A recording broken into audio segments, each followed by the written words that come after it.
תראו, אני בארינה 7, אני ב-2109 גביעים.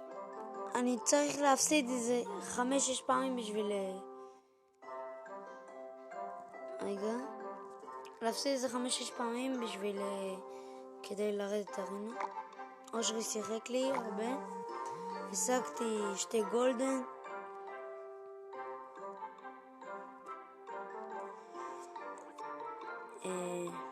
מה? מה להזכיר את זה?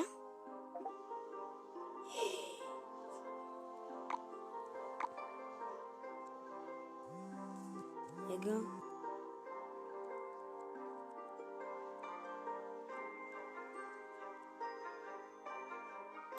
נו.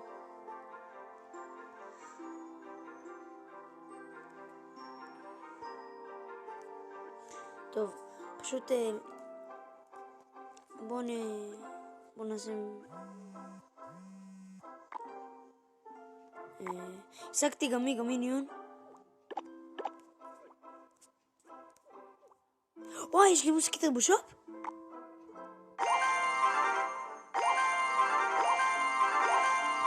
הנה מוסקיטר בשופ. זה עולה 1000 לשדרג. טוב, נראה, אולי אני אשיג.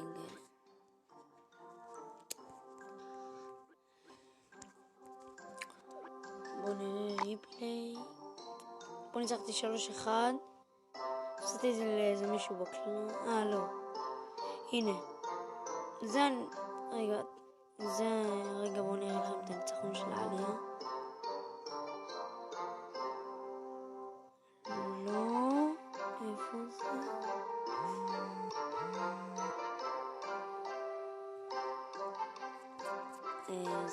בואו נראה לכם סרטון של... כן, הבנו שזה אני. אני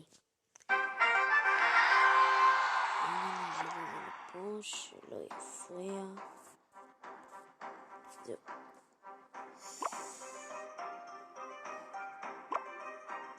זה ריפלי שעכשיו שחזרתי מהאימון אושרי שיחק לי. ועוד מעט אני אסביר גם על הדק, הוא דק ממש טוב.